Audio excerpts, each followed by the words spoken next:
Cette compilation offre une variété d'expériences qui non seulement divertissent mais servent également de source de réflexion, d'inspiration et de connexion. Elle explore les subtilités des relations, créant une communauté où les histoires partagées deviennent des phares d'empathie, de conseils et de compréhension. Entrons maintenant dans la première histoire. Ma sœur m'a recommandé cet endroit pour recueillir des opinions de personnes qui ne connaissent pas ma situation. Je m'appelle Claire, j'ai 31 ans, et mon mari, Jérémy, a 33 ans. Nous sommes mariés depuis une décennie et ensemble depuis près de 13 ans, avec 2 enfants de 8 et 7 ans. Avant mon aventure, Jérémy était mon seul partenaire romantique, tandis qu'il avait eu 3 petites amies précédentes. Notre mariage était rempli d'amour, de rire et d'une famille bénie. Malgré plusieurs années de mariage, notre intimité était entièrement satisfaisante pour moi, et je crois que Jérémy ressentait la même chose. Voici où tout a mal tourné. J'ai rencontré un homme, appelons-le Adam, à l'entraînement de soccer de ma fille. Il était le parent d'une fille de 6 ans dans une ligue inférieure. Au début, nous avons conversé en groupe de parents, mais cela a évolué en une situation inconfortable où il m'a avoué ses sentiments. J'ai clairement indiqué que j'étais heureusement marié et que nous devions arrêter de parler. Il a respecté mes limites et s'est retiré. Malgré le rejet de ses avances, je dois admettre que j'ai apprécié l'attention pour une raison quelconque. Avec du recul, je sais que c'était mal, mais je veux être honnête sur mes sentiments à l'époque. Finalement, il a de nouveau exprimé ses sentiments et m'a demandé si nous pouvions nous rencontrer pour prendre un café dans la ville voisine. Au début, j'ai refusé, mais plus tard j'ai changé d'avis et j'ai accepté de le rencontrer, avec une compréhension claire que ce serait une seule rencontre pour prendre un café et rien de plus. Je réalise maintenant que simplement lui parler équivalait à tromper et à un manque total de respect envers mon mari et ma famille. Cependant, j'ai trouvé difficile d'arrêter. À la fin de notre rencontre privée, juste avant de nous rendre à l'entraînement de nos enfants, il m'a demandé de venir chez lui le lendemain à la même heure. Il m'a remis un morceau de papier portant son adresse domiciliaire. Au début, j'ai refusé, mais ensuite il m'a tendrement embrassé. J'ai honte de confesser que non seulement j'ai répondu à son baiser, mais j'en ai aussi initié un autre quand il s'est retiré. Le lendemain, nous nous sommes retrouvés chez lui, et c'est arrivé. Il n'y a pas eu de discussion ou de préambule. Nous avons simplement procédé. Alors que je scrutais les alentours et contemplais des images de sa charmante épouse et de son enfant, j'ai été rempli d'une profonde remords. Des pensées de Jérémy et de nos enfants ont inondé mon esprit, et j'ai éclaté en larmes, informant Adam que je ne pouvais pas répéter cela. Nous avons rangé, nous sommes habillés, et sommes partis séparément dans nos voitures pour l'entraînement. Pendant la semaine suivante, j'ai évité Adam à l'entraînement de football, et lorsque je lui ai finalement reparlé, je lui ai clairement fait savoir que je ne voulais aucune implication avec lui, jamais. En réponse, il m'a remis une note avec le nom et l'adresse d'un hôtel dans la ville voisine. Il a mentionné qu'il voulait que je le rencontre là-bas le lendemain à notre heure habituelle, mais comprenait si je choisissais de ne pas le faire. Je lui ai simplement répondu un non catégorique, et je suis parti. Cette nuit-là, je suis resté éveillé, consumé par des pensées sur la situation et comment cela pourrait dévaster mon mariage et ma famille si cela venait à être révélé. J'ai bêtement cru que c'était peu probable puisque nous ne communiquions jamais par appel ou texto. Toutes nos interactions étaient verbales ou par des notes manuscrites. Initialement, je n'avais aucune intention d'y aller, mais finalement j'ai cédé. Tout comme notre première rencontre, cela s'est conclu par des larmes, et j'ai informé Adam que nous ne pouvions pas persister dans cette voie. Cette fois, il a accepté, mais il a ajouté qu'il croyait que notre intimité en valait la peine. Nous avons pris des chemins séparés, et cette fois nous sommes restés éloignés pendant un mois entier, sans aucun contact sauf de brèves conversations à l'entraînement de football et pendant les matchs en parlant à d'autres parents. Ce qui est le plus perturbant, c'est qu'au cours d'un des matchs, mon mari Jérémy et Adam ont fini par avoir une longue conversation qui a duré plus de 20 minutes. Cela m'a laissé un sentiment terrible, mais en même temps, cela m'a étrangement excité d'une manière tordue. Avançons rapidement vers mon jour J, le jour où mon mari a découvert ma liaison, qui s'est avéré être le pire jour de ma vie. Adam et moi avions eu une conversation à l'entraînement de football la veille et nous étions mis d'accord pour ne plus nous rencontrer puisque nous étions tous les deux heureusement mariés et aimions nos conjoints et nos enfants. Cependant, voici où j'ai commis une terrible erreur. Nous avons décidé de nous rencontrer une dernière fois. Certains d'entre vous pourraient avoir du mal à le croire, mais ce que je m'apprête à vous dire est la pure vérité. Le jour J était censé être notre dernier rendez-vous. Je ne pouvais supporter l'idée de faire face aux images de la femme et de l'enfant d'Adam chez lui, alors j'ai proposé qu'il vienne chez moi à la place. Le plan était qu'il se gare dans la rue adjacente et se rende à pied chez moi. À son arrivée, il devait entrer par la porte latérale, où je l'attendrais pour le laisser entrer. La légère pluie et la rue déserte me faisaient croire qu'il avait réussi à arriver inaperçu. Je l'ai escorté jusqu'à notre bureau à domicile au 2e étage, qui sert également de chambre d'amis, et c'est là que notre rencontre a eu lieu. Je tiens à souligner que je ne participerai jamais à de telles activités dans notre lit conjugal par profond amour et respect pour mon mari. Comme cette rencontre était censée être la dernière, il y a eu beaucoup d'étreintes et de baisers. Juste au moment où les choses allaient s'intensifier, mon mari Jérémy est entré dans la pièce et s'est arrêté près du lit, capturant toute la scène. Je n'avais aucune idée depuis combien de temps il était là avant qu'il s'exclame « Que se passe-t-il ici ?» En réponse, Adam et moi nous sommes séparés rapidement. J'ai éclaté en sanglots, présentant mes excuses à Jérémy et lui assurant que je pourrais tout expliquer, même si je n'étais pas sûr de ce qu'il fallait expliquer à ce moment-là. Adam semblait submergé par la panique et a tenté de se faufiler devant Jérémy, qui bloquait la porte. Jérémy, qui mesure plus de 6 pieds et pèse près de 230 livres, a obstrué son chemin, ce qui a fait rebondir Adam, qui mesure environ 5 pieds 10 pouces et pèse environ 160 livres, contre Jérémy et l'a fait tomber par terre. Après s'être relevé, il a essayé de se précipiter à nouveau sur Jérémy, mais cette fois, Jérémy a avancé et l'a repoussé violemment. Le coup a envoyé Adam en arrière, et il a heurté l'un des écrans de fenêtre avant de tomber d'une fenêtre et de tomber sur un buisson devant notre maison, complètement nu. J'ai pleuré et supplié Jérémy d'arrêter, craignant qu'il ne fasse du mal à Adam et redoutant les conséquences légales pour mon mari. Cependant, Jérémy m'a regardé d'un air sévère et est descendu précipitamment. J'avais peur qu'il puisse faire du mal à Adam physiquement et je m'inquiétais des conséquences légales pour mon mari.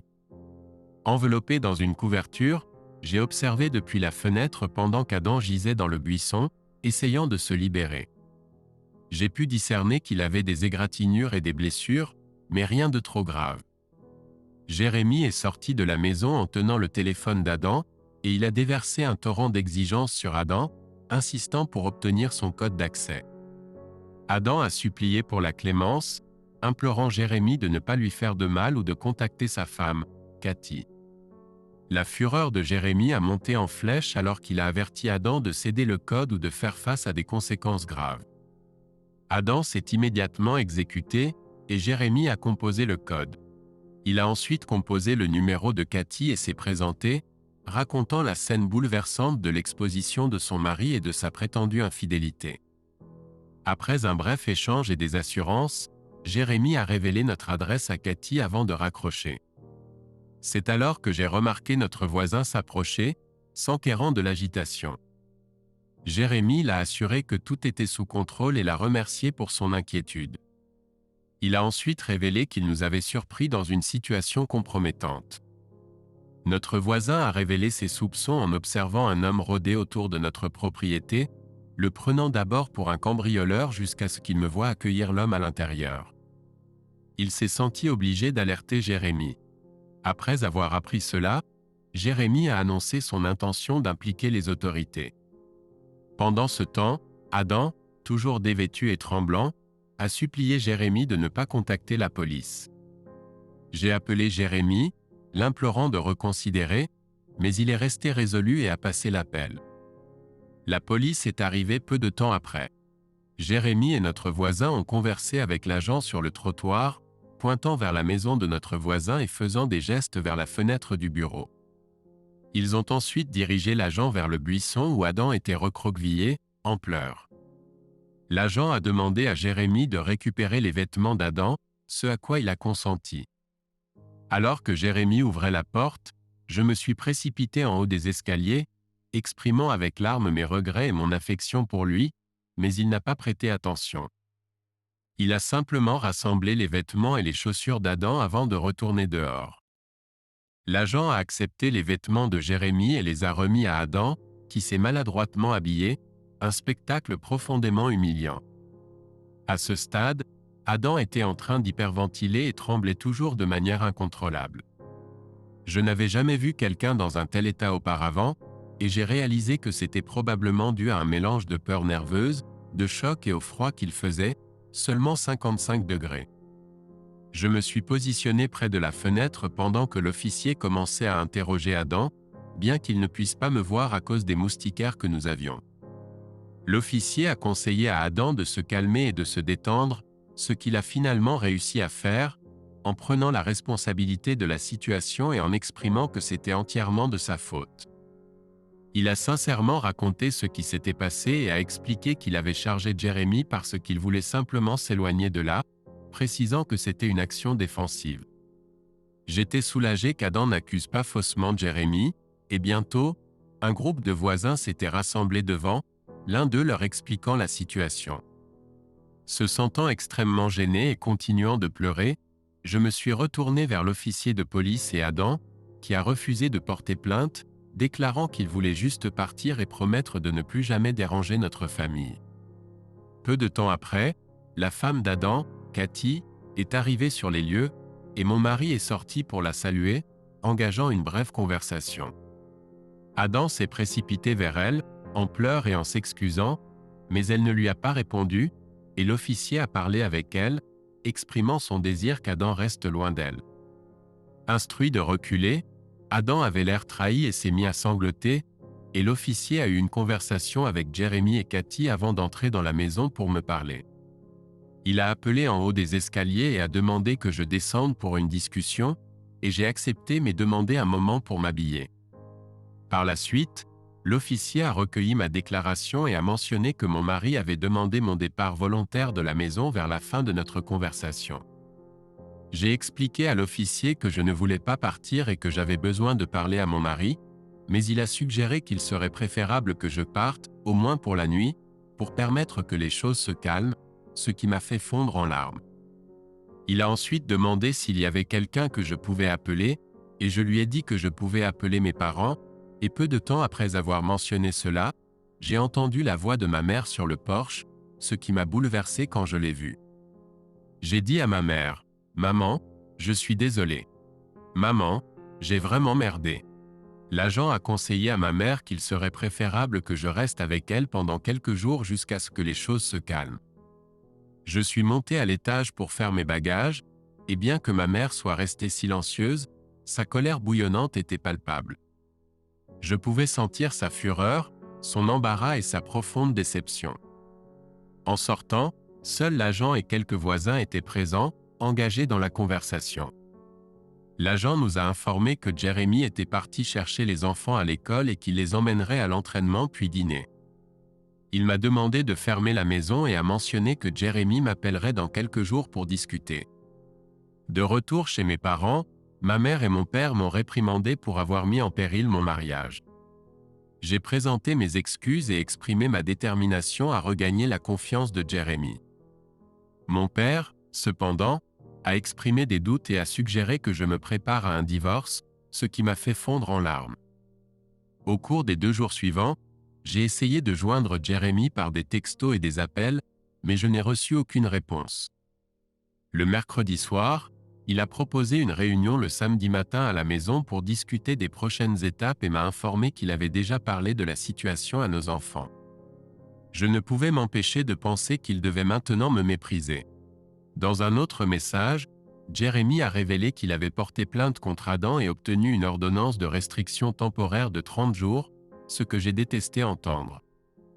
Pour aggraver les choses, l'incident a été rapporté dans la rubrique des faits divers de notre journal local, et il semblait que tout le monde savait qu'il s'agissait de notre famille.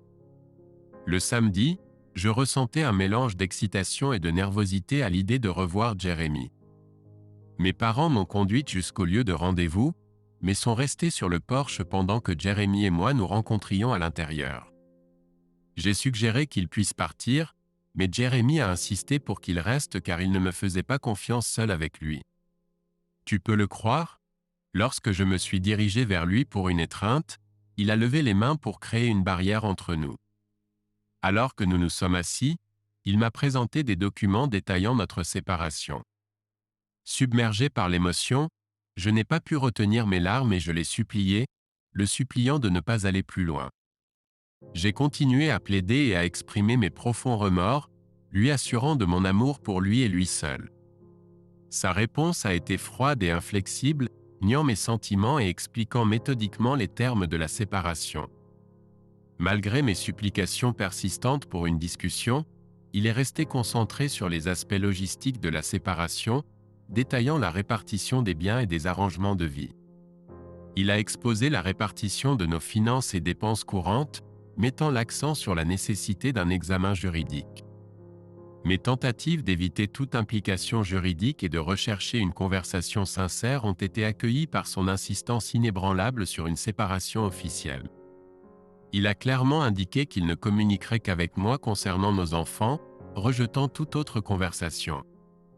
Alors que les larmes coulaient sur mon visage, je lui ai demandé s'il envisageait vraiment le divorce, à quoi il a confirmé ses intentions. Désespéré de sauver notre mariage, j'ai exprimé ma détermination, pour être accueilli par son rire méprisant et un appel à nos deux familles pour relater la situation. Cela ressemblait à une transaction commerciale impitoyable, mais pour moi, c'était une véritable torture.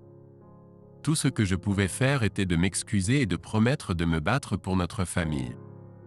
Plus tôt aujourd'hui, une série d'événements s'est déroulée, m'empêchant de dormir dans mon bureau à 2 heures du matin. Ma sœur, lors d'une conversation antérieure, m'a donné de précieux conseils, suggérant que je partage mon histoire en ligne dans l'espoir de recevoir des conseils supplémentaires de la part des lecteurs. Cherchant des avis, je me demande quelle démarche entreprendre et si mon mariage est irréparable. Y a-t-il un espoir de sauver la vie que j'ai brisée, ou est-elle perdue à jamais? Je suis ouvert à toutes les réponses, même critiques, car je me sens actuellement comme un étranger sans personne vers qui me tourner. Malgré le soutien de ma sœur, elle est profondément déçue par moi. Je vous suis reconnaissant par avance pour votre temps et toutes les réponses que vous pourrez fournir. Depuis ma dernière mise à jour, des changements significatifs se sont produits. Je tiens à exprimer ma gratitude à tous ceux qui ont répondu à mon premier message. Lire vos commentaires m'a apporté un certain réconfort, malgré les critiques compréhensibles. Toutes les histoires n'ont pas une fin heureuse, et Jérémie et moi sommes maintenant officiellement divorcés. Rien que de taper ces mots me fait verser des larmes, et j'ai encore du mal à l'accepter. Cela ressemble à un cauchemar sans fin.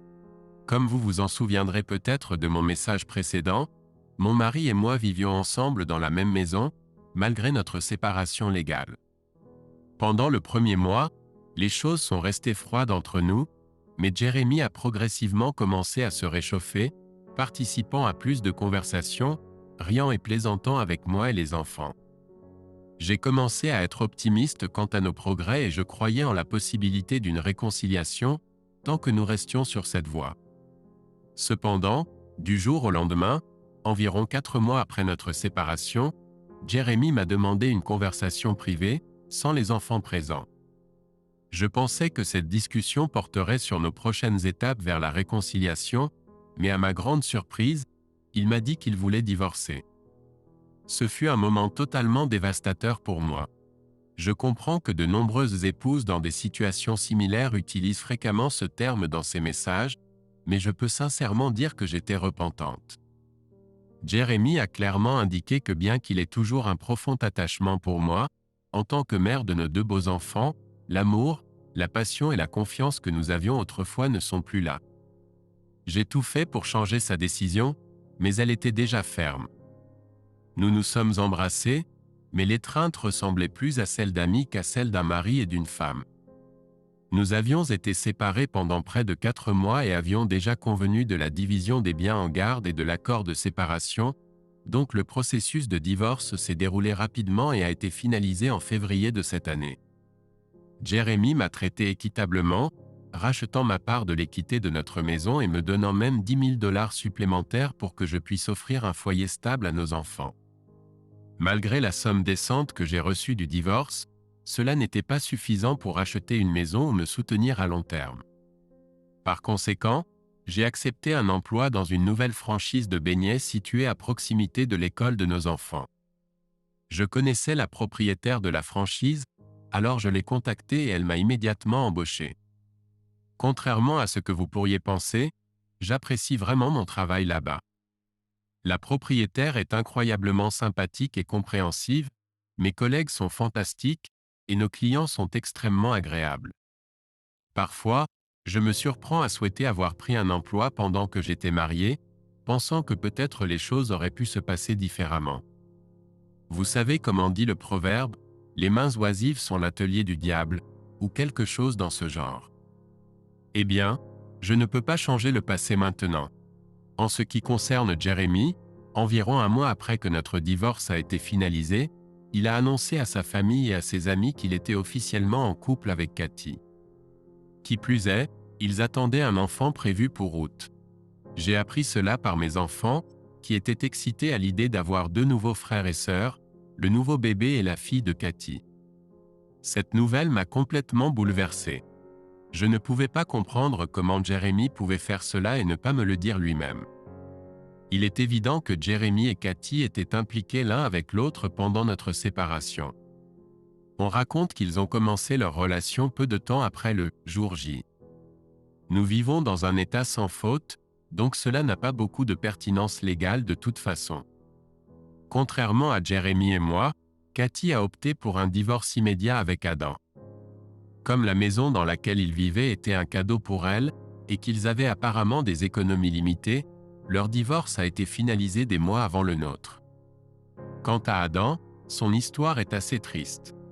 Il a été profondément affecté par le divorce, et à Halloween de l'année précédente, il a été arrêté pour conduite en état d'ivresse. Apparemment, c'était sa 2e infraction du genre. Cathy a utilisé cela comme base pour obtenir la pleine garde de leur fille, laissant à Adam seulement des visites supervisées, qui se déroulent chez les parents de Cathy en raison de la préférence mutuelle de Jeremy et Cathy pour l'éviter. De plus, Adam nourrit une peur intense de Jeremy. J'ai appris cela par ouï-dire, bien que cela fût inutile car le souvenir du jour J et de son déroulement reste vif dans mon esprit. Je trouve le traitement de Cathy envers le père de son enfant décourageant et cruel, malgré toute rancœur qu'elle pourrait éprouver. Néanmoins, je comprends ses motivations. Actuellement, Cathy et sa fille, ainsi que Jeremy et mes enfants, résident dans ce qui était autrefois ma maison. Bien que techniquement ce ne soit plus la mienne, je ne peux m'empêcher de le percevoir ainsi. Toute cette situation est profondément bouleversante, occupant mes pensées presque chaque minute de la journée. J'essaie de me convaincre que l'implication de Jeremy avec Cathy n'est qu'une phase passagère, semblable à celle que j'ai vécue avec Adam. Cathy, étant jeune et attirante à 26 ans, peut sembler être une nouvelle distraction pour Jeremy. Étant donné les circonstances tumultueuses qui les ont réunis, je doute de la sincérité de leur amour. Néanmoins, je m'accroche à l'espoir que Jeremy et moi pourrions nous réunir un jour. En attendant, je lui souhaite ainsi qu'à Cathy tout le meilleur. Récemment, j'ai appris que ma communication avec Jeremy sera encore plus restreinte. Il a fait savoir qu'à partir de ce mercredi, nous ne discuterons que des questions concernant nos enfants par email, citant l'influence de Cathy dans cette décision. Cette déclaration directe m'a encore plus bouleversé. J'ai consacré la majeure partie de mon temps récent à décorer mon nouvel appartement et à créer un espace confortable pour mes enfants. Il n'a que 2 chambres, donc c'est un peu étroit, mais nous nous en sortons. J'aimerais pouvoir réécrire le passé, mais c'est impossible. Pour l'instant, je fais de petits pas en avant, un à la fois. Voilà où j'en suis aujourd'hui. Vos pensées sont les bienvenues dans les commentaires ci-dessous. Tournons maintenant notre attention vers une autre histoire. Restez à l'écoute et plongeons-y. Mon mari, âgé de 40 ans, et moi, âgé de 35 ans, avons toujours nourri le désir d'échapper à la vie urbaine trépidante, l'environnement même où nous avons grandi et vécu. Nous aspirions à nous installer dans une campagne pittoresque semblable à celle que nous avions lue ou vue à la télévision. Nous avons passé des heures à parcourir des sites web immobiliers, à chercher des fermes disponibles et à établir un budget en fonction de nos options de ferme préférées.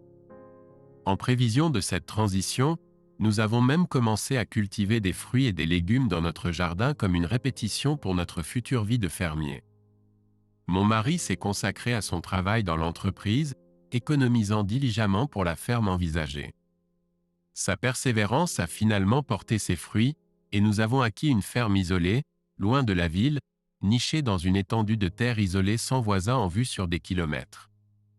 Nous avons chéri l'ambiance tranquille, l'isolement et le rythme de vie non pressé de ce cadre rural. En révélant notre achat de ferme et notre intention d'en faire une entreprise familiale, les habitants de la ville la plus proche nous ont chaleureusement accueillis, nous offrant leur soutien et partageant leur sagesse et leur expertise en matière d'agriculture.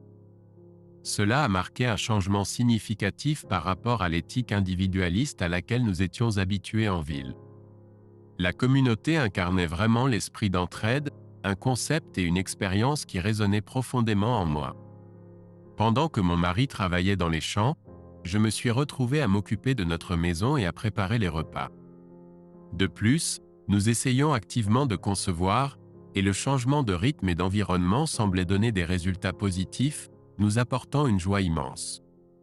Cependant, avec le temps, j'ai commencé à me sentir de plus en plus désenchanté et isolé en raison de notre éloignement. Mon désir pour la vie sociale dynamique que j'appréciais autrefois en ville s'est intensifié, alors que je peinais à établir des liens significatifs dans ce nouvel environnement. La seule personne avec laquelle je me suis réellement connecté était l'un de nos ouvriers agricoles, qui, comme moi, avait cherché un changement de décor après avoir quitté la ville. À mesure que nos conversations se sont approfondies, notre lien s'est renforcé, franchissant finalement une ligne à partir de laquelle il n'y avait pas de retour. À plusieurs reprises, nous nous sommes laissés emporter par des romances passionnées. Ce qui a intensifié l'attraction, c'était la présence de risques et de périls. C'était excitant d'éviter d'être repéré et soupçonné. Bien que j'aime profondément mon mari et que notre vie intime soit satisfaisante, l'élément d'excitation était absent. Cette liaison dure depuis environ 1 an et demi, mais j'ai décidé de la mettre fin avec le fermier. Récemment, j'ai reçu la nouvelle étonnante de ma grossesse, un événement miraculeux compte tenu de mes complications passées. Mon mari est ravi à l'idée de devenir père, et moi aussi je suis ravi de devenir mère. Cependant, il y a une appréhension concernant la paternité de l'enfant. Lorsque j'ai essayé de mettre fin à l'affaire, il a refusé et a dévoilé des images compromettantes et des vidéos de moi dont j'ignorais l'existence. Il a menacé de tout révéler à mon mari à moins que je ne lui donne de l'argent. Au début, j'ai obéi et satisfait à ses demandes financières. Cela a continué jusqu'à ce que j'épuise mes ressources. Même alors, j'ai emprunté de l'argent à des connaissances et à ma famille pour répondre à ces demandes. Maintenant, je me retrouve complètement sans option. Mon mari a découvert les transactions financières et m'a interrogé, sentant quelque chose de suspect. Je suis dans un état de panique et d'incertitude, ne sachant pas quoi faire ensuite. Suite à vos conseils, j'ai choisi de tout avouer à mon mari. Sa réponse a été emplie de colère à tel point qu'il ne peut même pas me regarder. Quand il le fait, c'est avec une expression de dégoût total. Il s'est installé dans le cottage près des écuries et refuse de partager le même logement avec moi. Je l'ai supplié à genoux, le suppliant de retourner dans la maison principale, mais il reste insensible à mes supplications. J'ai nourri un mince espoir pour notre relation lorsque mon mari a renvoyé l'homme qui me faisait du chantage et m'a discrètement aidé à engager des poursuites judiciaires contre lui. Cependant, mes espoirs ont été anéantis lorsqu'il a remis en question la paternité du bébé. Honnêtement, je n'en suis pas certaine moi-même. Comment puis-je rectifier cette situation ? J'aime profondément mon mari et je ne veux pas ruiner tout ce que nous avons construit à cause d'une aventure passagère. Comment puis-je l'aider à avoir raison ? J'ai décidé de demander de l'aide à nos amis de confiance de la ville pour organiser une intervention. Je me sentais désespéré et je ne pouvais plus supporter de vivre dans cet état. J'avais l'impression que tout le monde m'observait et me critiquait. Je me sentais extrêmement seul, alors j'ai contacté nos vrais amis qui avaient été là pour nous dans les bons et les mauvais moments. Je les ai invités à notre ferme et leur ai raconté ce qui s'était passé. Ils étaient compréhensiblement bouleversés et ont souligné que ce que j'avais fait était une trahison sérieuse. Néanmoins, ils ont soutenu mes efforts pour réparer mon mariage. Malheureusement, cela n'a pas plu à mon mari. Cela semblait seulement le rendre plus en colère, et il a demandé le divorce, m'humiliant devant nos amis. J'admets mon erreur, et maintenant j'essaie sincèrement de faire les choses correctement. J'aimerais juste qu'il soit plus disposé à coopérer. Il refuse d'écouter qui que ce soit et est déterminé à divorcer. Il vit dans le cottage et ne veut même pas me regarder. Les autres travailleurs m'évitent, et certains de mes amis se sont éloignés de moi. Je suis vraiment isolé et je me sens incroyablement seul. Je suis fatigué d'essayer de sauver cette relation et je pense à retourner en ville. Il s'est écoulé presque 2 ans depuis ma dernière mise à jour, et beaucoup de choses se sont passées. Nous sommes officiellement divorcés maintenant. Il a fallu beaucoup de supplications et de combats pour en arriver là, mais nous l'avons fait. J'ai eu une petite fille, et même si elle lui ressemblait, j'ai insisté pour faire un test de paternité. J'espérais que les résultats confirmeraient qu'elle était la fille de mon ex-mari et nous réuniraient. Après le test de paternité, il a causé plus de problèmes. Il a refusé de payer une pension alimentaire et a réussi à contester le paiement de la pension alimentaire pour enfants, invoquant des préoccupations de paternité. Malheureusement, il a déposé une contestation de paternité dans le délai légal, et sa requête a été acceptée. Il n'a montré aucun intérêt à créer un lien avec notre enfant et voulait juste partir dès qu'il l'a vu. J'espérais que créer un lien avec notre enfant le ferait vouloir rester, mais cela ne s'est pas produit. J'ai finalement déménagé en ville et loué un appartement d'une chambre pour ma fille et moi avec la pension alimentaire accordée par le tribunal.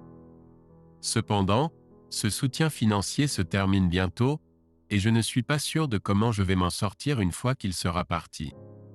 Je dois admettre que mon ex-mari me manque toujours et que je rêve souvent à quoi ressemblerait la vie avec lui et notre fille. Veuillez noter que le père biologique de ma fille n'est pas dans le tableau. Je n'ai pas l'intention d'élever un enfant avec un ouvrier agricole, car cela nuirait à l'estime de ma fille. Passons à l'histoire suivante. Je me sens perdu et accablé par l'indécision. Ma femme a développé une amitié étroite avec un collègue, qu'elle affirme être purement en ligne. Ils interagissent rarement au travail, mais une fois à la maison, ils ont de longues discussions sur leur lieu de travail et partagent de la musique. Au début, cela ne me dérangeait pas beaucoup, car ma femme a peu d'amis. Cependant, elle a commencé à lui envoyer des SMS sans arrêt, interrompant même nos conversations pendant le dîner et négligeant nos discussions en ligne. Je travaille de 8h à 20h, tandis qu'elle a un emploi de 9h à 17h. Je lui ai poliment demandé de participer à nos conversations ou de passer du temps en famille les jours où je suis libre ou avant de partir travailler. Mes tentatives pour exprimer mes sentiments ont été rejetées. Il y a environ 3 mois, mes soupçons sont devenus accablants. J'ai découvert des conversations sexuellement explicites entre ma femme et cet homme sur son compte de messagerie instantanée IM. Elle le décrivait comme incroyablement attirant et exprimait un désir pour lui. Elle a même dit que c'était dommage qu'elle ne soit pas célibataire car elle le dévorerait. C'était dévastateur, surtout après 9 ans de mariage et 14 ans ensemble. Lorsque je l'ai confrontée, elle a prétendu que c'était juste une blague pour rehausser son estime de soi. Elle m'a assuré de son contentement et de son engagement envers moi. Nous avions même prévu de partir en vacances, et tout semblait aller bien. Je lui ai demandé de mettre fin à cette amitié, et elle a accepté. Le 1er juillet, la veille de son anniversaire, j'ai trouvé son téléphone caché dans le placard en cherchant un endroit où cacher une surprise. Au début, j'ai lutté contre l'envie de fouiller dans son téléphone, mais j'ai finalement cédé à cette impulsion. J'ai découvert son échange continu de messages avec l'homme. Bien que les messages n'étaient pas explicitement inappropriés, ils semblaient tous les deux désirer l'un l'autre. Elle a également exprimé un sentiment d'obligation de passer du temps avec moi et nos enfants. Je n'ai pas encore abordé cela avec elle, et chaque jour où je suis loin de la maison, je crains qu'il se passe quelque chose malgré ses assurances qu'aucune relation physique n'a eu lieu. Je suis perdu quant à ce que je dois faire, et sa trahison m'a laissé brisé. Je dois avouer, en rentrant chez moi de l'étranger, j'étais dans une période sombre, et elle était toujours là pour me soutenir. Je dois reconnaître que pendant cette période, je me suis souvent tourné vers l'alcool et j'étais désagréable à vivre. J'ai commis une erreur et embrassé une autre femme. C'est le genre de situation qui peut conduire à de mauvaises décisions. Cependant, je crois sincèrement que pendant son temps en tant qu'épouse de militaire, elle ne m'a jamais trompé. D'une certaine manière, je pense qu'elle pouvait s'ennuyer. Elle l'a décrit comme une opportunité pour renforcer sa confiance en elle. Cet homme, en revanche, est ce que nous appelons un Jody, et je soupçonne qu'elle le considère comme un événement ponctuel. Je prévois de la confronter aujourd'hui. J'ai organisé pour que mon père emmène les enfants manger une glace, et je cherche un hôtel.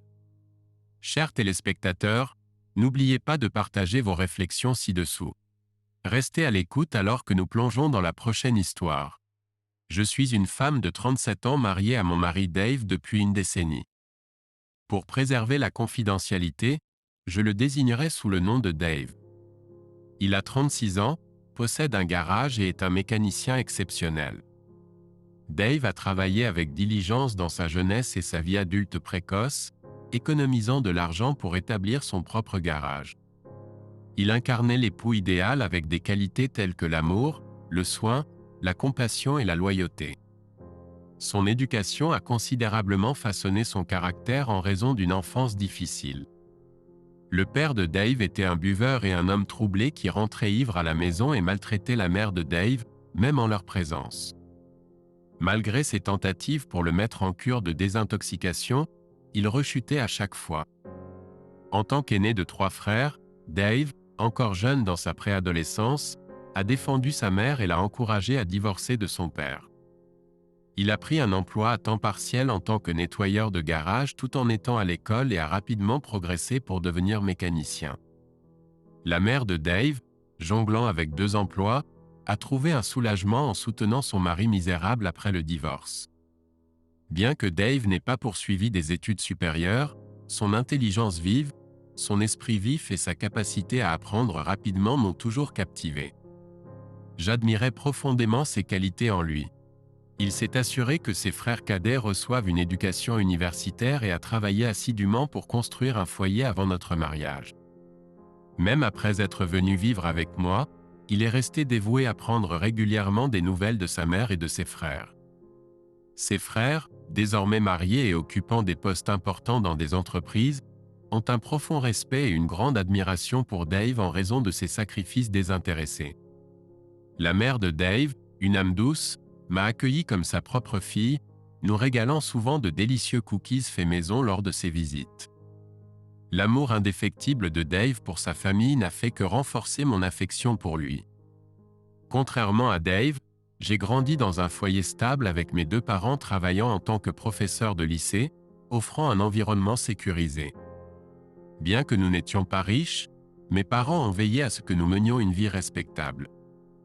Dave travaillait dans un garage à proximité, ce qui faisait de nous des visages familiers dans notre petite ville où tout le monde se connaissait. J'ai obtenu mon diplôme universitaire en communication de masse et décroché un emploi dans une chaîne de télévision locale.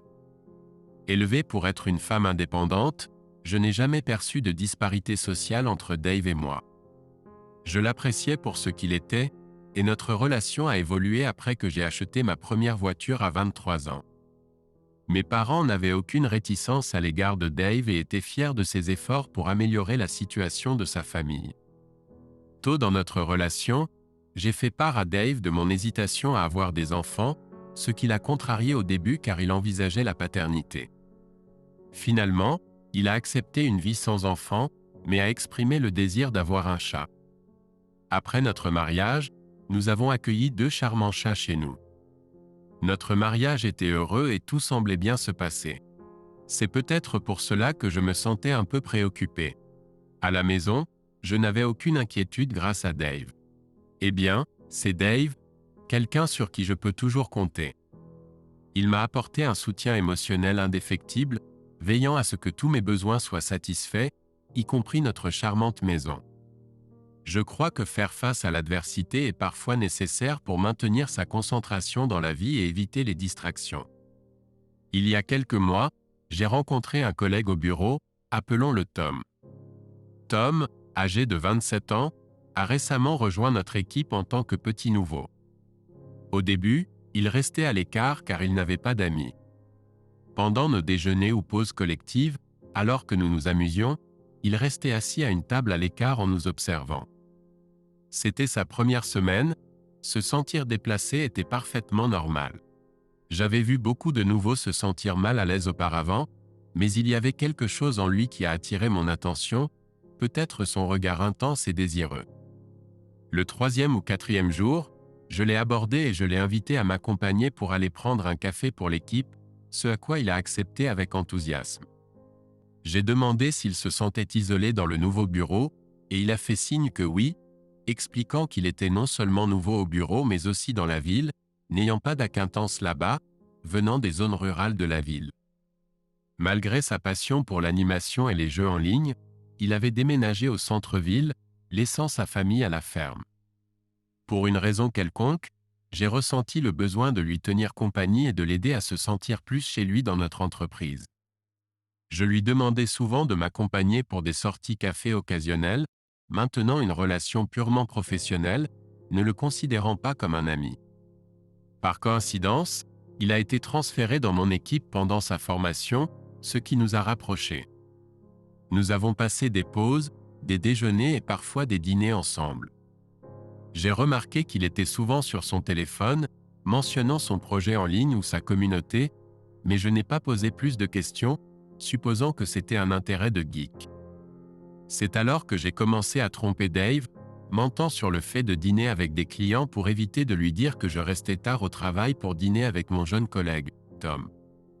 Parfois, je me sentais coupable de prendre plaisir à dîner avec Tom, mais je me rassurais en me disant que ce n'était pas de la triche car c'était purement platonique. Il y a eu des moments où j'ai envisagé de rompre ma connexion avec Tom, mais Dave était toujours occupé, et Tom était décontracté et charmant, rendant le travail plus détendu. J'ai commencé à mieux m'habiller pour le travail, à porter des tenues plus séduisantes, et j'ai remarqué une pointe d'admiration et une dynamique de pouvoir ludique de la part de Tom.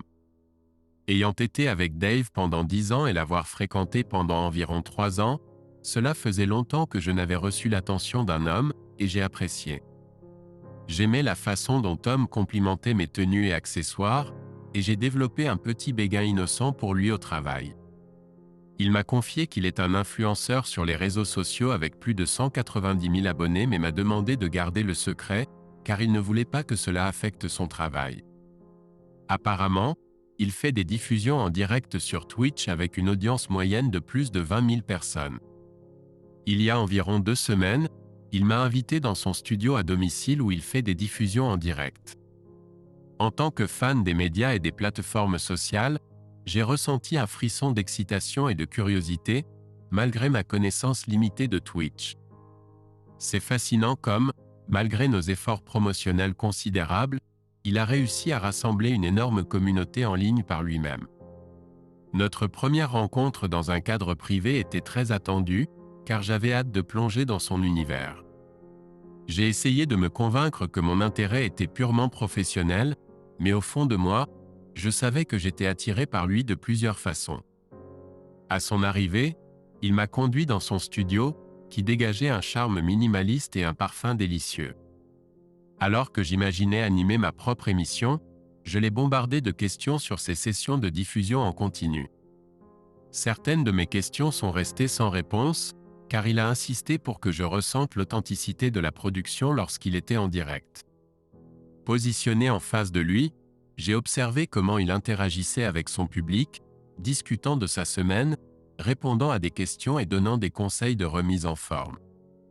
Bien qu'il diffuse généralement des jeux en direct, la session de ce jour-là était interactive et captivante. En voyant ce côté de Tom, je me suis senti captivé par son charisme. Alors que j'observais les analyses changeantes et le chat frénétique à l'écran, je veillais à rester hors de vue, pour des raisons évidentes. J'étais assis en coulisses, assuré par lui que je ne serais pas reconnu. La session en direct a duré 1 heure avant de se terminer. Après sa conclusion, Tom a sollicité mon avis et a plaisanté avec moi. Alors que nous discutions, je me suis approché de son écran et j'ai demandé s'il était vraiment éteint. Une fois confirmé, nous nous sommes retrouvés debout dans son studio. J'ai apprécié son offre d'une autre boisson, cette fois accompagnée d'une invitation à me détendre sur le canapé. Il s'est joint à moi, posant ses mains sur mes cuisses. Je comprends que certains pourraient désapprouver, mais je n'ai pas ressenti de remords lorsque notre intimité a commencé. Je croyais que ce serait une occurrence unique. Je me suis laissé emporter par la passion intense et débridée. À la maison, Dave était tout sauf sauvage. Étonnamment, je n'ai ressenti aucun sentiment de culpabilité par la suite, contrairement à mes attentes. Cependant, en rentrant à la maison et en voyant Dave paisiblement endormi, j'ai été submergé par la culpabilité. Malgré mes tentatives pour me rassurer que j'aimais Dave et que la rencontre avec Tom était une erreur ponctuelle, au fond de moi, je savais que je désirais plus. Hier, quelques jours plus tard, j'ai abordé Tom pour organiser une autre rencontre. Il a demandé si je voulais dire pour un repas ou un café, me laissant incertaine s'il avait manqué mon allusion ou simplement feint l'indifférence. Perplexe face à sa réponse, j'ai timidement suggéré un café et suis retourné à mon poste de travail, perplexe. Il m'est apparu que l'attitude de Tom avait changé depuis cette nuit, une réalisation qui m'avait échappé jusqu'alors. Je suis allé chez lui un vendredi soir, et nos chemins ne se sont pas croisés pendant le week-end. Avec un emploi du temps chargé le lundi et le mardi, je n'ai pas eu l'occasion de lui parler. Tom a pris congé à partir de mercredi et n'est revenu que hier, jeudi. Notre communication est strictement en personne. Nous n'interagissons sur aucune plateforme de médias sociaux. J'ai passé toute la journée à analyser son détachement, décidant de ne pas lancer une autre invitation et d'attendre son initiative. Je l'ai vu absorbé par son travail, et plus tard dans la soirée, il m'a envoyé un message sur WhatsApp de mon téléphone professionnel, invoquant la charge de travail comme raison pour décliner le café. À ce moment-là, j'avais oublié mon invitation. J'ai répondu avec compréhension, mais je reste perplexe quant à ses intentions. Était-ce censé être une rencontre unique, ou la culpabilité entravait-elle une implication ultérieure?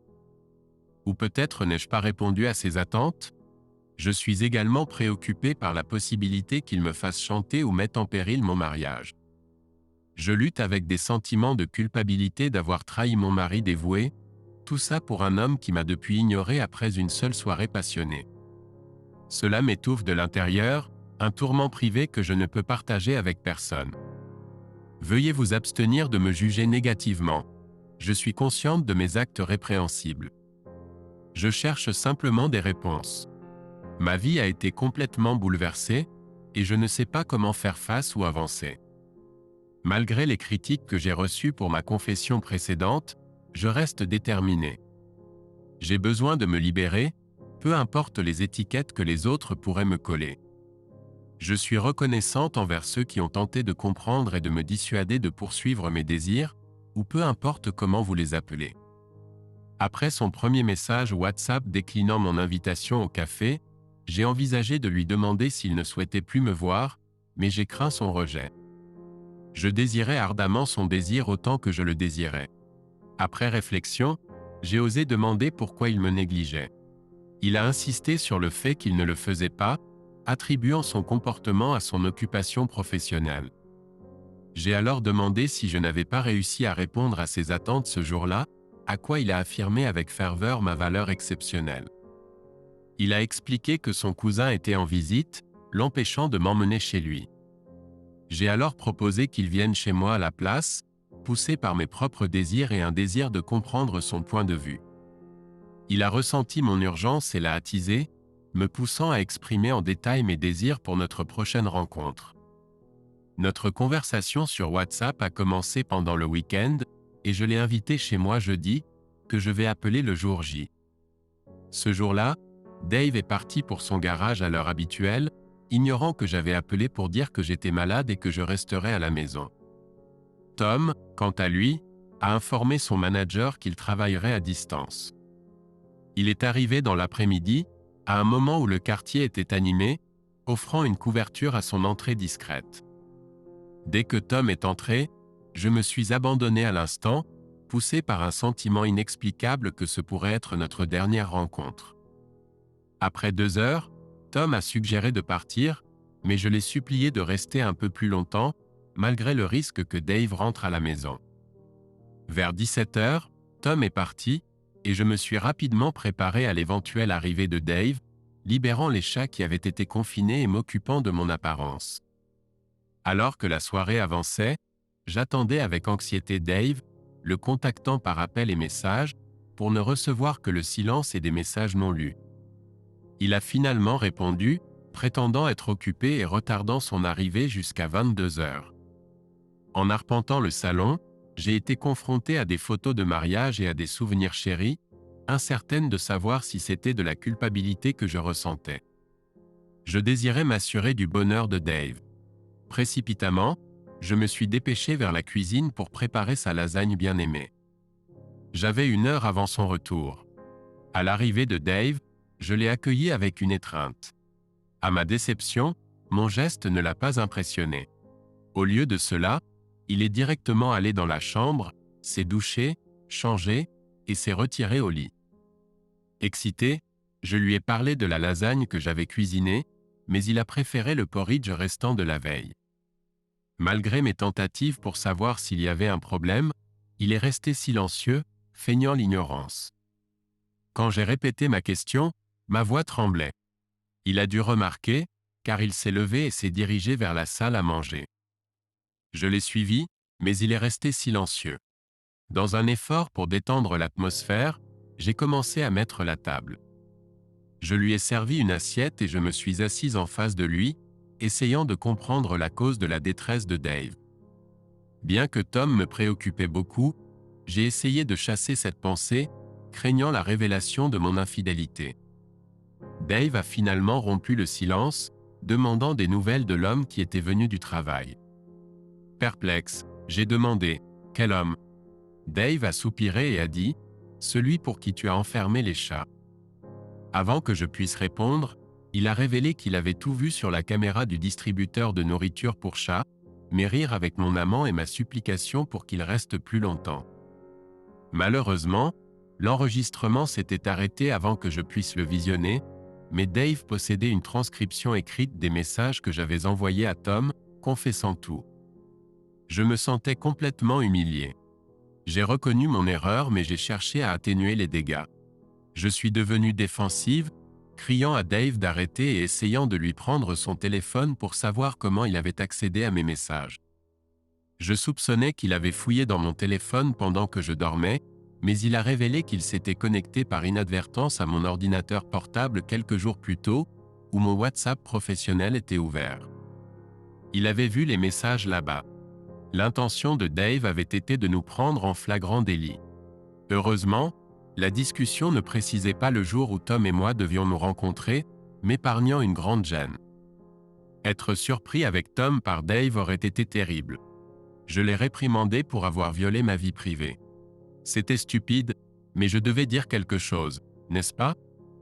Je lui ai assuré que ce n'était pas un problème important, juste un événement ponctuel. Je savais que ma conversation WhatsApp avec Tom n'avait commencé que quelques jours avant notre deuxième rencontre.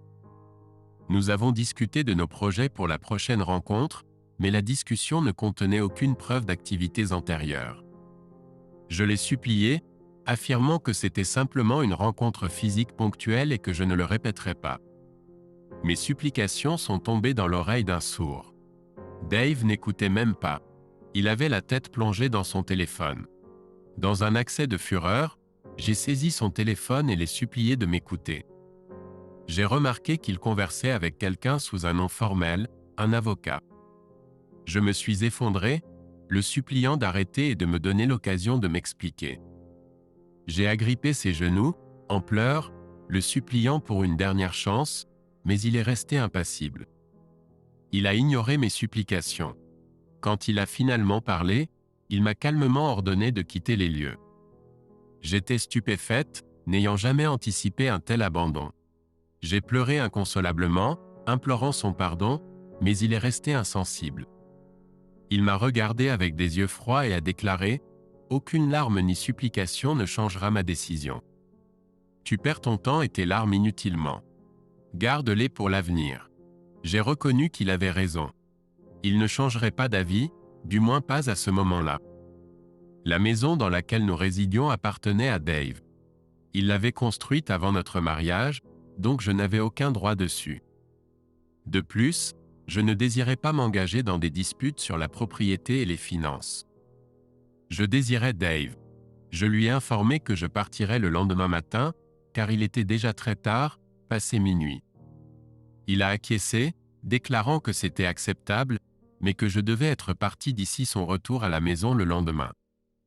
Après avoir dit cela, il est parti. Je me suis accroché à sa main, le suppliant de rester. Je lui ai proposé qu'il puisse occuper une chambre séparée et que je ne le dérangerais pas. Il a répondu qu'il ne pouvait pas cohabiter sous le même toit que moi, a repoussé ma main et est parti. Je désirais partir de la maison immédiatement, mais je suis resté, espérant que Dave pourrait reconsidérer les choses une fois calmé le lendemain. J'ai passé la nuit en pleurs dans mon lit, me reprochant d'avoir ruiné mon beau mariage. Je ne suis pas allé au bureau le lendemain, attendant le retour de Dave. Je croyais que sa colère pourrait s'apaiser le lendemain et que je pourrais le persuader de surmonter cela. Il était environ 19 heures lorsqu'il est rentré à la maison à son heure habituelle. Il a soupiré avec exaspération en me voyant. J'ai essayé de parler, mais il m'a coupé, déclarant qu'il ne voulait pas d'autres remous et a insisté pour que je quitte les lieux immédiatement. C'est à ce moment-là que j'ai réalisé que j'avais perdu mon mari. J'ai donc rassemblé mes affaires et quitté la maison en voiture. Après avoir roulé sans but pendant quelques miles, incapable de décider où aller, je me suis retrouvé au seul endroit où j'espérais trouver de l'aide. Je me suis retrouvé devant l'appartement de Tom. Dans cet instant émotionnel, j'ai oublié que Tom avait son cousin qui résidait avec lui. J'ai monté les escaliers avec mon sac à main, laissant toutes mes valises dans la voiture. Je ne voulais pas l'alarmer. Tom était seul dans son appartement. Je l'ai embrassé dès qu'il a ouvert la porte. Il s'est enquis de mon bien-être, notant l'heure tardive et la rareté de ma présence. J'ai laissé échapper mes émotions, racontant comment Dave avait découvert l'affaire, m'avait humilié et chassé de chez nous. Tom m'a fait entrer et m'a tendu une couverture, sentant que j'avais froid et que les jours sans nourriture m'avaient affaibli. Alors que je racontais mon calvaire, il m'a offert un bol de soupe, que j'ai d'abord refusé alors que les larmes continuaient de couler. Pourtant, il m'a personnellement nourri et m'a ensuite enveloppé de chaleur. Nous nous sommes retrouvés au lit une fois de plus, mais cette fois-ci ce n'était pas la passion qui nous enveloppait, mais le réconfort. Par la suite, j'ai continué à me lamenter sur l'état misérable de ma vie et ma détermination à endurer. Tom m'a consolé et m'a demandé de me reposer, assurant que nous aborderions les problèmes le lendemain. C'est alors que je me suis souvenu que le cousin de Tom logeait chez lui, tandis que Tom mentionnait son absence pour la soirée et son retour le lendemain. Épuisé par 2 jours de larmes, je me suis rapidement assoupi dans les bras de Tom. En me réveillant samedi, j'ai trouvé Tom toujours endormi. Réalisant que mes affaires de toilette étaient dans ma voiture, je les ai récupérées, puis je me suis douché et habillé, portant les marques de ma détresse. J'ai préparé des tartines et du café pour nous deux, exprimant ma gratitude à Tom pour son soutien pendant le petit déjeuner. Tom a révélé ses projets de retrouver des amis et s'est enquis de mon départ. J'ai été surprise par sa question et, en lui tenant la main, j'ai proposé un nouveau départ dans notre relation en emménageant ensemble. Ses yeux se sont écarquillés de stupeur alors qu'il exprimait son incapacité à s'engager dans une relation, invoquant sa jeunesse et son désir de profiter sans contrainte du poids de l'engagement. Je l'ai pressé, lui rappelant ses déclarations passées d'amour et ses assurances que l'âge était sans importance. Il a répondu avec un visage calme, initialement affirmant mes sentiments avant de révéler que ses paroles n'étaient que pour les faits, affirmant que les hommes disent souvent des mensonges pour impressionner les femmes. J'étais furieuse, lui rappelant les sacrifices que j'avais faits pour notre relation. Il a rejeté la faute, affirmant que j'avais choisi de mettre fin à mon mariage et que j'en récoltais maintenant les conséquences. Le différend a pris une tournure désagréable et j'ai menacé de révéler sa tromperie à ses followers, exposant comment il avait utilisé et ruiné ma vie. Il a ri et a demandé quels followers je voulais dire. J'ai répondu « Tes followers sur Twitch ». Il m'a défié de trouver son compte, semblant méfiant. Ne connaissant pas bien Twitch ni son identifiant exact, j'ai refusé de céder. Prenant mon téléphone, j'ai téléchargé l'application Twitch et créé un compte tout en jetant des regards entre mon téléphone et lui. Il a continué à rire et à faire des corvées, allant même jusqu'à se moquer de moi lorsque j'ai mentionné mon inscription sur Twitch. J'ai essayé différentes combinaisons de son nom pour trouver son compte mais j'ai échoué. Voyant ma détresse, il a avoué que tout était un mensonge. Il n'avait jamais eu 190 000 followers ni un public de plus de 20 000. Tom savait que j'étais peu familière avec Twitch, alors il m'avait trompé. Confuse, je lui ai demandé comme, et il a admis avoir utilisé une fausse application pour m'impressionner. Il a mentionné un pari avec son ami selon lequel il pourrait me conquérir la première semaine, mais j'ai été plus difficile à séduire que prévu. Il a donc cherché à attirer l'attention des Media Girls en prétendant avoir une grande communauté, propageant des mensonges pour attirer mon attention et ma proximité physique. Dévasté, j'ai pleuré sans retenue, incapable de comprendre ma bêtise. Contrairement à avant, il ne m'a pas consolé. Il a jeté mes affaires dehors et m'a demandé de partir. C'était tellement étonnant et surréaliste que je me sentais émotionnellement détaché. Il a ensuite jeté mes affaires dehors de l'appartement, et je suis parti comme un spectre. J'ai descendu mes bagages dans les escaliers et je suis resté là. Il pleuvait abondamment avec des chutes de neige intermittentes, et je grelottais de froid. Je ne savais pas quoi faire ni où aller. Rester chez des amis ou à l'hôtel n'était pas une option pour les prochains jours ou semaines. Je n'avais pas le choix. Je suis allé chez mes parents. Ma mère, seule car mon père était en camping, a été surprise de me voir arriver si soudainement. Je lui ai dit que je voulais passer du temps avec elle car elle vivait seule. Elle m'a demandé comment se portait mon mariage, et j'ai menti en disant que tout allait bien. J'ai expliqué que nous avions juste besoin de faire une pause l'un de l'autre, la vraie raison de ma venue. Elle a compris, car mes parents faisaient aussi des pauses pour se ressourcer. Plus tard cette nuit-là, je me suis réveillé avec une forte fièvre. Le lendemain, j'ai été cloué au lit par une fièvre virale. J'ai informé mon travail que j'étais toujours malade et que j'aurais peut-être besoin de plus de temps. Tout au long de cette expérience difficile, ma force a diminué de jour en jour. Alors que je récupérais chez ma mère, il y avait un manque évident de communication de la part de Dave et de sa famille. Ils n'ont fait aucun effort pour s'informer de mon bien-être ou pour récupérer mes affaires, pas même un simple texto. À ma grande surprise, Dave est allé jusqu'à me bloquer l'accès à la caméra de nourrissage des chats. Malgré mes tentatives de le contacter, un sentiment de honte m'a empêché. J'ai essayé de l'appeler 2 fois, mais j'ai raccroché à chaque fois avant que l'appel ne se connecte. Ma mère, sentant ma détresse, m'a encouragé à me confier à elle, mais j'ai demandé plus de temps, en lui demandant de ne pas impliquer Dave ou mon père. Malgré ma résistance, elle a insisté jusqu'à ce que je lui avoue en larmes. Elle m'a offert compréhension et patience, mais j'ai dû promettre de tout révéler avant le retour de mon père. Bien reconnaissante de son soutien, je n'arrivais toujours pas à me résoudre à révéler la vérité. Après m'être rétabli, je suis retourné au travail, pour être accueilli avec indifférence par Tom, la personne même qui m'avait trahi. Son comportement, bien qu'inattendu, constitue maintenant un signe d'alerte flagrant que j'avais négligé.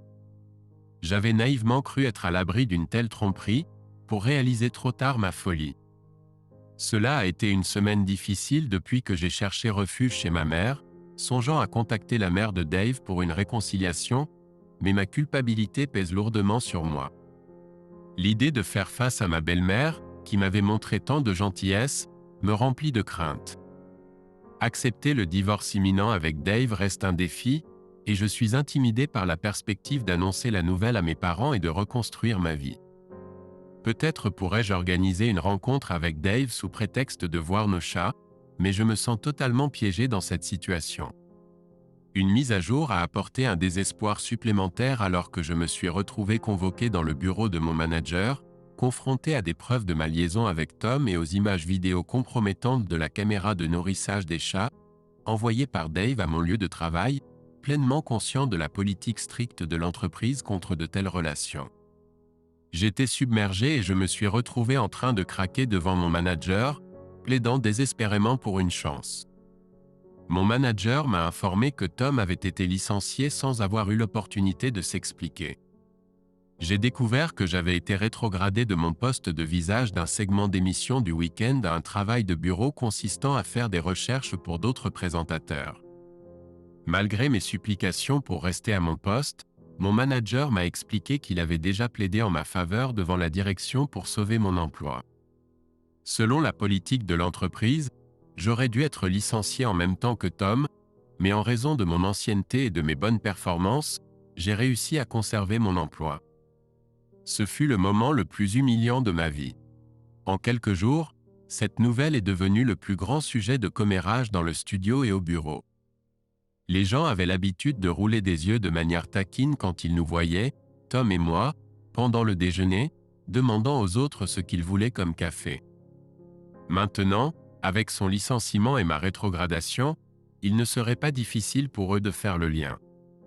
Comme prévu, la nouvelle de ma rétrogradation s'est rapidement répandue au bureau, et mon poste de travail a été déplacé à un bureau à l'arrière.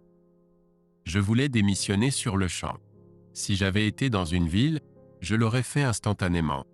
Cependant, étant dans une ville avec peu d'opportunités d'emploi, je suis resté, non pas en banlieue encore, manquant d'opportunités d'emploi que des villes comme New York, la Californie ou Los Angeles offrent dans mon domaine.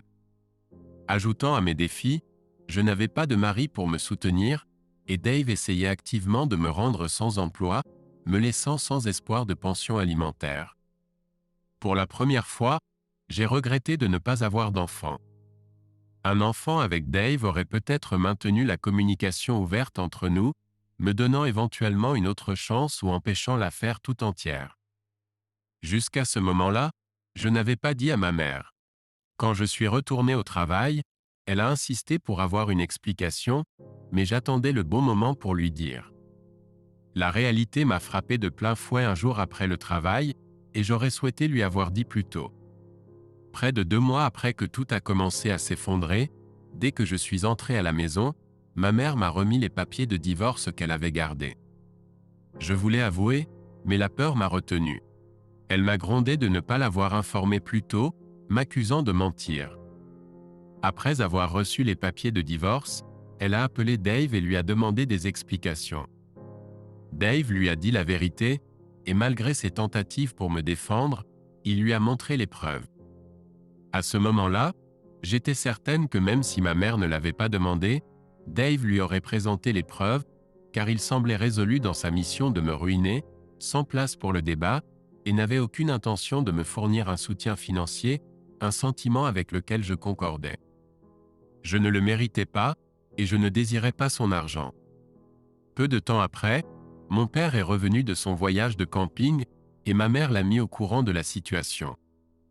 Il était bouleversé et exaspéré que j'ai mis fin imprudemment à mon mariage de 10 ans sans raison valable.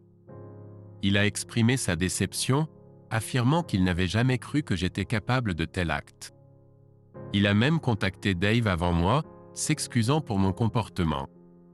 Malgré la réponse courtoise de Dave, j'ai eu l'impression d'avoir causé de l'embarras à mes parents, les mettant dans une position inconfortable.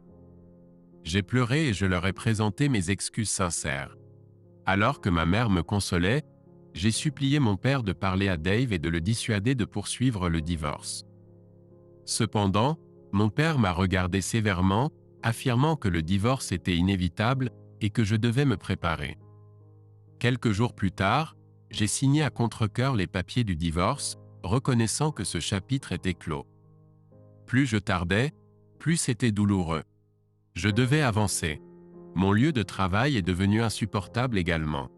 Les collègues ont cessé de me parler, mais ils parlaient de moi.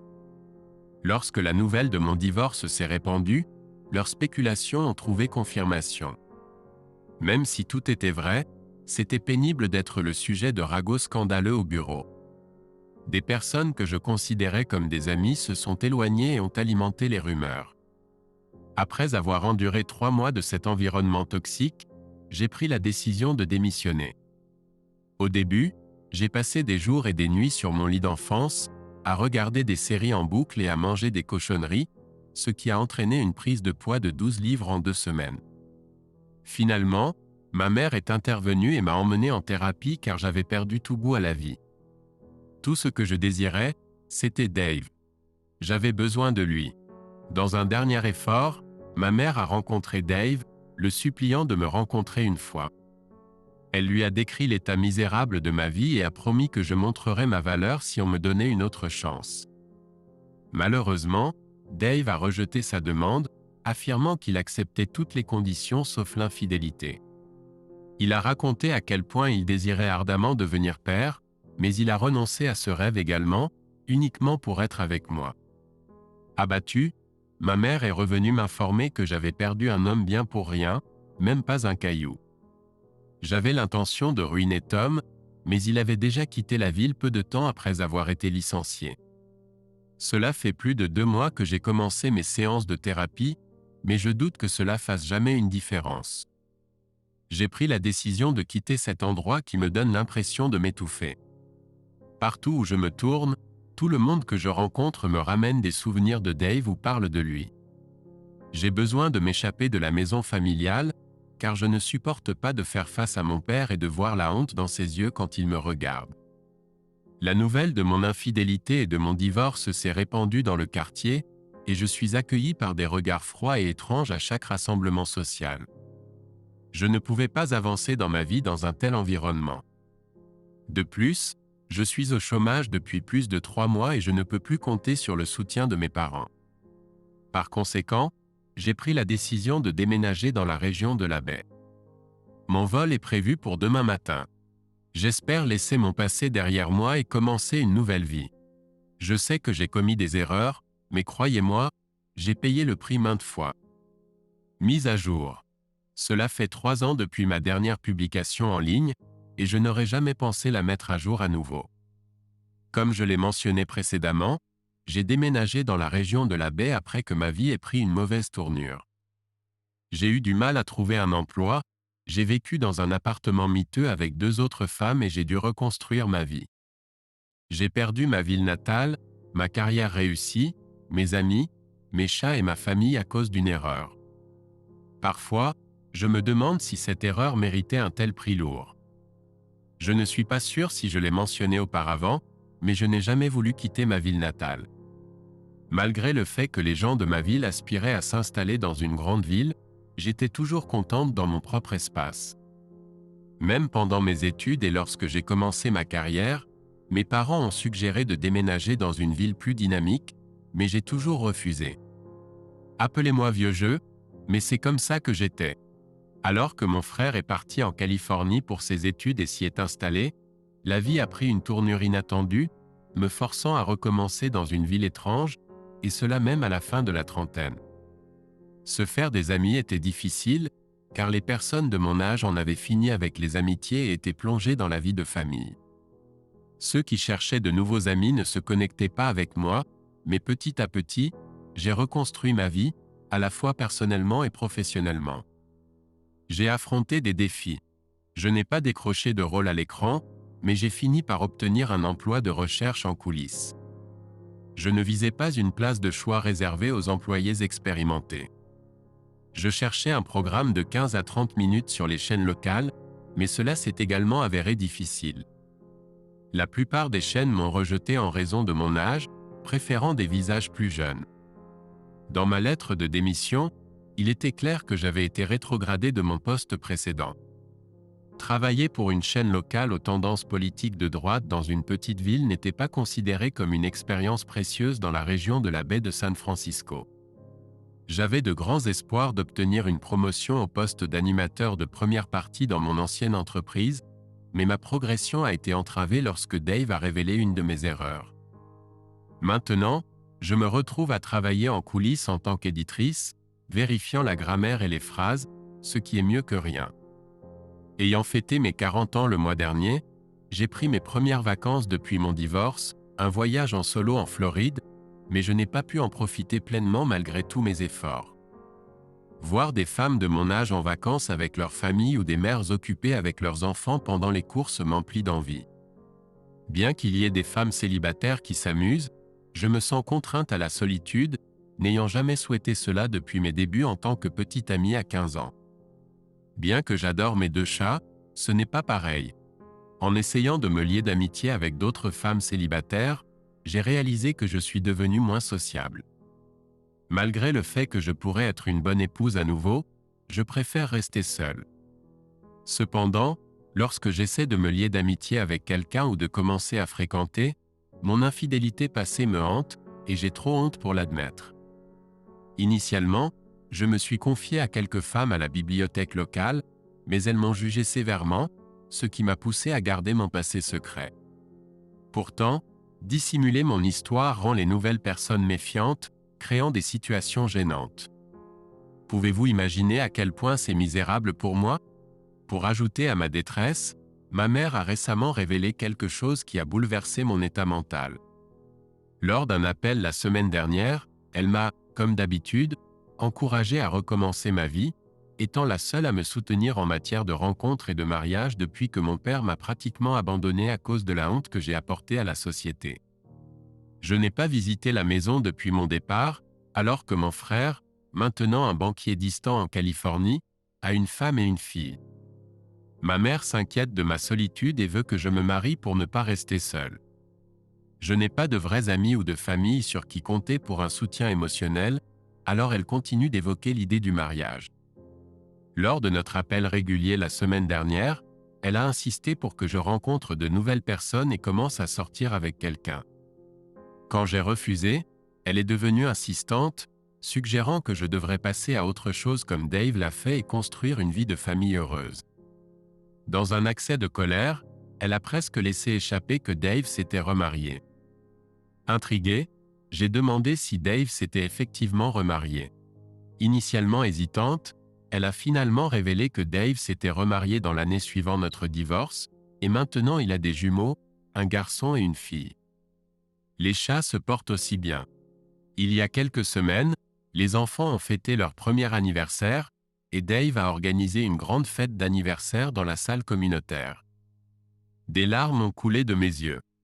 Ma mère a remarqué et m'a conseillé de laisser le passé derrière moi. Je veux aussi passer à autre chose, mais je trouve cela difficile. Comment puis-je accepter le fait d'avoir ruiné ma vie parfaite pour rien? Tout a commencé avec une plaisanterie légère impliquant un faux suivi sur Twitch. Certains pourraient dire que je le mérite.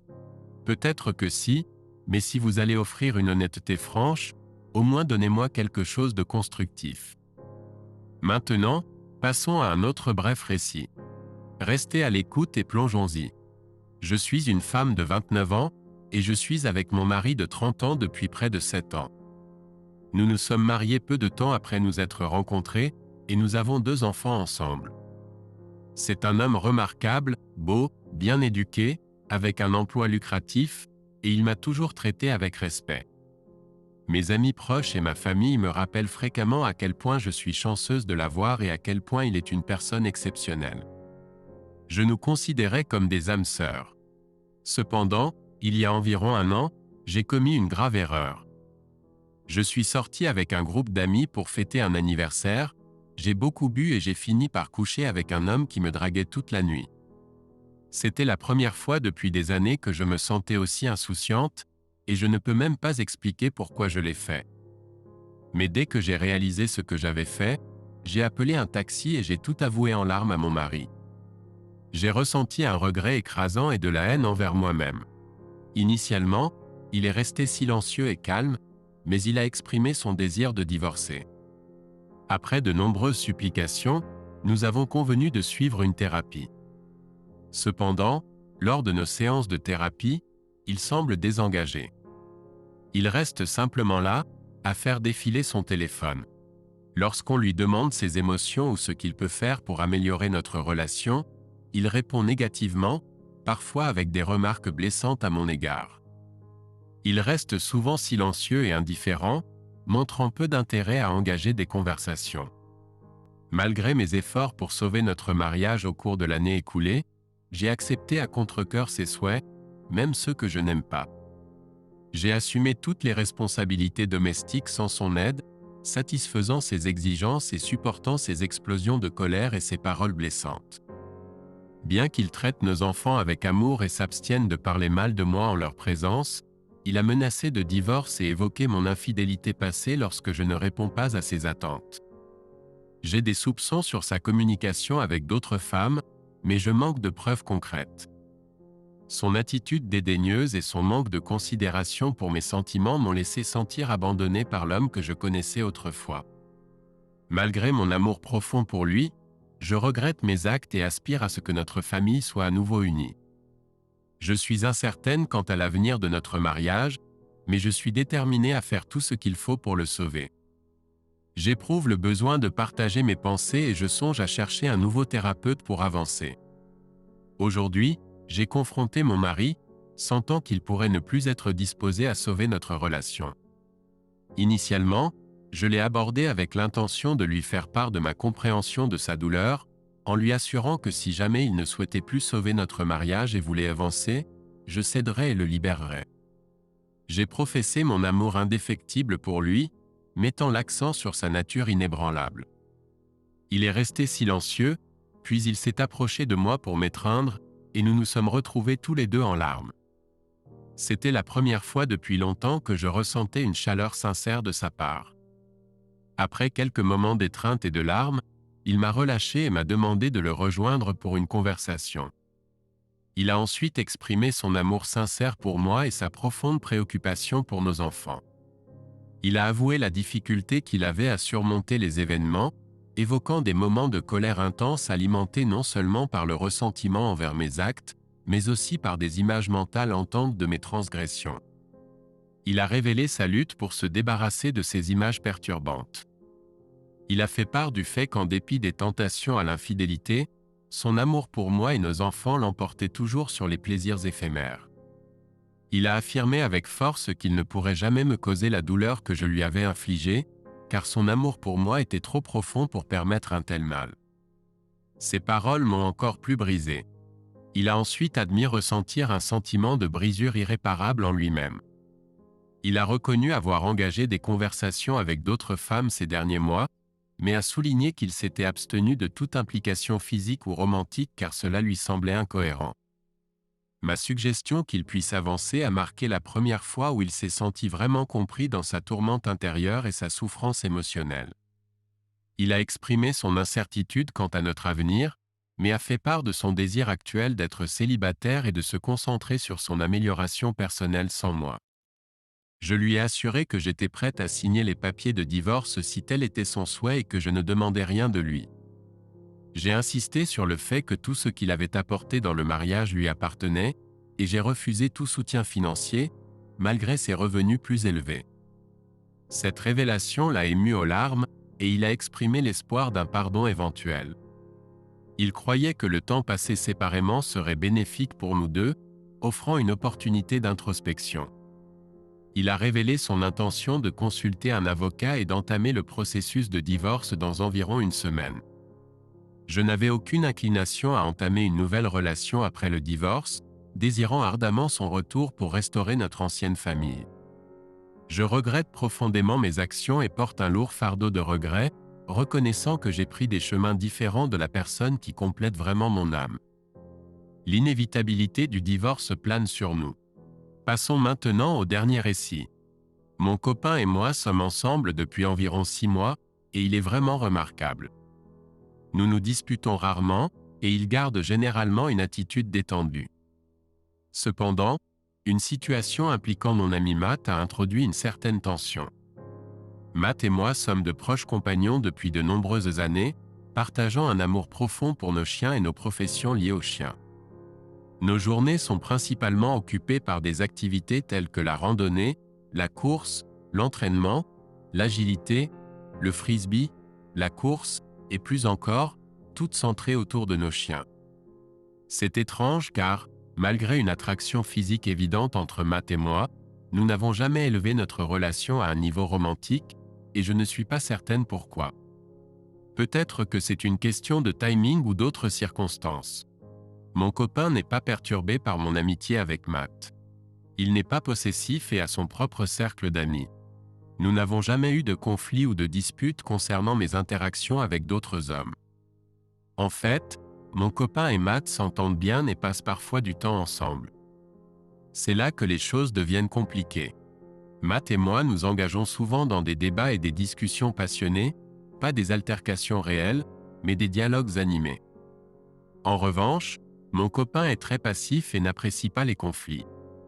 Sa réponse typique est soit d'acquiescer à mon point de vue, soit d'exprimer calmement le sien et de conclure la conversation. J'admire sa capacité à éviter les conflits, et j'ai cherché à cultiver une approche plus ouverte comme la sienne. Matt et moi partons fréquemment en randonnée ensemble, et parfois mon copain se joint à nous, bien qu'il ne soit pas aussi amateur de plein air que nous, donc il décline parfois. J'invite toujours avec enthousiasme mon copain à toutes nos activités communes, sauf celles liées au travail, car il a sa propre occupation. Récemment, nous avons entrepris un voyage de randonnée avec nos chiens et avons rencontré des problèmes avec la tente de Matt. Elle refusait de tenir correctement et s'effondrait continuellement. Matt a proposé de dormir dehors, mais j'ai suggéré qu'il déplace son sac de couchage dans ma grande tente, car elle pouvait accueillir nous deux et les chiens, et il y avait une possibilité de pluie. Matt et moi nous sommes retrouvés dans une situation inconfortable, mais il a accepté de partager la tente, et j'ai supposé que mon copain ne s'y opposerait pas. Plus tôt dans la journée, Matt avait passé un temps considérable sans chemise, et je n'ai pas pu résister à jeter quelques coups d'œil. Sa silhouette est impressionnante, et j'ai toujours ressenti une forte attirance physique pour lui. Je ne suis pas sûr si c'était la tension accumulée à cause de ça ou quelque chose d'autre, mais il y a eu un moment à l'intérieur de la tente qui semblait loin d'être innocent. Notre conversation était ordinaire, pourtant il y avait une tension indéniable et palpable dans l'air. Avec du recul, ça me semble assez gênant. J'étais submergé par un fort sentiment d'excitation, et peut-être aurais-je dû quitter la tente, mais je ne l'ai pas fait. Finalement, Matt s'est raclé la gorge, et nous nous sommes tous les deux retirés de chaque côté de la tente pour dormir. J'ai passé toute la nuit à me retourner dans mon lit, consumé par la culpabilité, me sentant horrible et toujours incroyablement excité. Le lendemain s'est déroulé comme d'habitude. Peut-être étions-nous un peu plus silencieux sur le chemin du retour, mais aucun de nous n'a abordé le sujet de ce qui s'était passé. Quand Matt m'a déposé chez moi, il m'a embrassé, comme il l'avait fait d'innombrables fois auparavant. Cependant, cette fois, ça semblait différent, comme si ça durait un peu trop longtemps. Ça ne ressemblait pas à une accolade platonique, et je dois admettre qu'une partie de moi ne voulait pas que ça se termine. Maintenant, j'attends avec anxiété le retour de mon petit ami, sachant que je dois avouer ce qui s'est passé. Je ne sais juste pas comment commencer à m'expliquer. La culpabilité me consume, et j'ai l'impression d'avoir trahi mon petit ami et brisé sa confiance par rapport à Matt. Cela conclut notre session pour aujourd'hui. N'oubliez pas de liker et de vous abonner, et partagez vos réflexions dans les commentaires ci-dessous. À la prochaine fois.